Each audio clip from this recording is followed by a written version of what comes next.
Olá a todos, a paz do Senhor. No vídeo de hoje, vamos falar sobre a primeira Páscoa comemorada no mundo e qual a sua verdadeira origem e como ela chegou até nós nos tempos atuais. Para isso, eu te convido para lermos juntos o texto que se encontra no livro de Êxodo, capítulo 12, dos versículos 1 ao 11, que diz assim: E falou o Senhor a Moisés e a Arão na terra do Egito, dizendo: Este mesmo mês vos será o princípio dos meses, este vos será o primeiro dos meses do ano. Falai a toda a congregação de Israel, dizendo: Aos 10 deste mês, tome cada um para si um cordeiro, segundo as casas dos pais, um cordeiro para cada casa. Mas, se a família for pequena para um cordeiro, então tome um só com seu vizinho, perto de sua casa, conforme o número das almas, conforme o comer de cada um. Fareis a conta para o cordeiro. O cordeiro ou cabrito será sem mácula, um macho de 1 ano, o qual tomareis das ovelhas ou das cabras. E o guardareis até o 14º dia deste mês, e todo o ajuntamento da congregação de Israel o sacrificará à tarde. E tomarão do sangue e pô-lo-ão em ambas as ombreiras e na verga da porta, nas casas em que o comerem. E naquela noite comerão a carne assada no fogo, com pães asmos, com ervas amargosas, a comerão. Não comereis dele nada cru, nem cozido em água, senão assado ao fogo, a cabeça com os pés e com a fressura. E nada dele deixareis até pela manhã. Mas o que dele ficar, até pela manhã, queimareis no fogo. Assim, pois, o comereis, os vossos lombos cingidos, os vossos sapatos nos pés e o vosso cajado na mão, e o comereis apressadamente. Esta é a Páscoa do Senhor.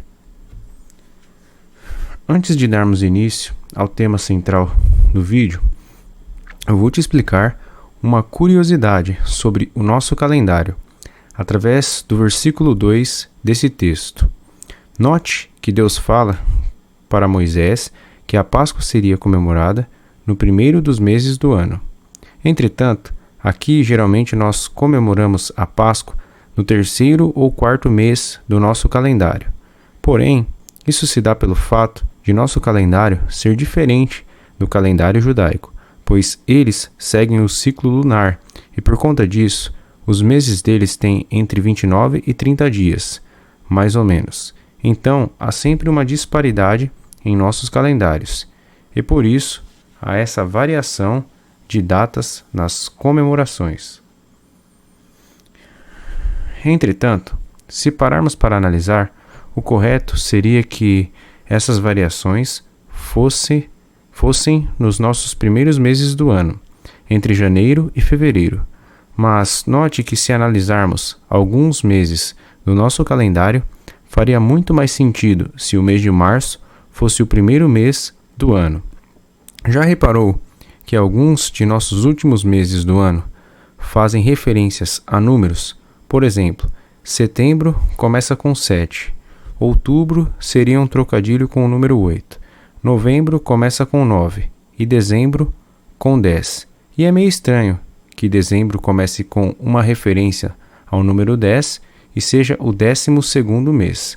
Se dezembro fosse o 10º mês, o 11º e o 12º seriam janeiro e fevereiro, e o ano começaria em março. Então, estaríamos mais próximos do calendário judaico.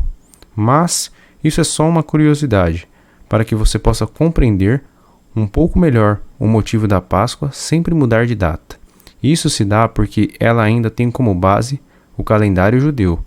Note como Israel ainda tem uma grande influência sobre as datas e comemorações no nosso mundo atual. Não é à toa que muitos dizem que Israel é o relógio de Deus. Agora vamos ao que interessa. A origem da Páscoa se deu entre o povo judeu no período em que eles eram escravos dos egípcios. Durante esse período, Deus instruiu o povo, através de Moisés, para que eles sacrificassem um cordeiro. A Após o sacrifício, eles deveriam pegar o sangue do cordeiro e passar sobre os umbrais das portas de suas casas.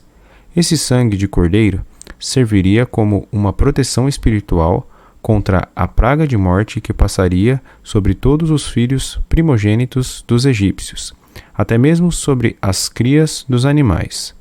Após essa última praga sobre o Egito, Faraó deixa o povo de Israel ir embora. Podemos dizer que a primeira Páscoa comemorada foi um símbolo de libertação da escravidão de Israel e por isso ela é comemorada até hoje pelos judeus e também pelo fato disso ter se tornado um mandamento dado por Deus. Mas, se a Páscoa é uma festa judaica, como ela chegou até nós que somos de outro continente? Bem, essa resposta é bem simples de se responder. Acredito que todos os seres humanos do planeta já devem ter ouvido falar, mesmo que minimamente, do nome de Jesus Cristo. Afinal de contas, ele dividiu o tempo da história da humanidade entre antes de Cristo e depois de Cristo. Pois bem, Jesus Cristo era judeu e ele comemorava a Páscoa, pois ele obedecia os mandamentos dados pelo Pai. E quando Jesus Cristo foi entregue na cruz do Calvário, foi justamente no período de comemoração da festa da Páscoa dos judeus, que era a festa mais importante daquela nação. E é óbvio que quem tem conhecimento da palavra de Deus sabe que o que aconteceu na primeira Páscoa era um prenúncio do que iria acontecer com Cristo. Da mesma forma que o sangue do cordeiro da primeira Páscoa serviu como proteção e através da última praga que passou sobre o Egito, isso trouxe libertação sobre o povo de Israel, quando o sangue de Cristo foi derramado na cruz do Calvário, ele trouxe libertação para a humanidade do pecado original cometido por Adão. E, consequentemente, o sangue de Cristo nos protege também da condenação eterna. É claro, isso se você o confessar como sendo o Filho de Deus e Senhor da sua vida. Enfim, para termos uma resposta mais clara de como a Páscoa chegou até nós, é pelo fato da popularidade da história de Cristo. À medida que a história de Cristo foi sendo contada, era impossível separar a história da Páscoa, já que a sua morte e ressurreição se deram nesse exato período. E acredito que tudo isso foi perfeitamente arquitetado por Deus, pois quando entendemos como funcionou a primeira Páscoa, conseguimos compreender melhor o sacrifício de Cristo e o porquê ele é chamado de o Cordeiro de Deus que tira o pecado do mundo. Bom, e se você chegou até aqui nesse vídeo, eu peço por favor que você deixe o seu like e compartilhe esse vídeo com mais alguém. Que Deus abençoe a sua vida poderosamente em nome de Jesus. Feliz Páscoa!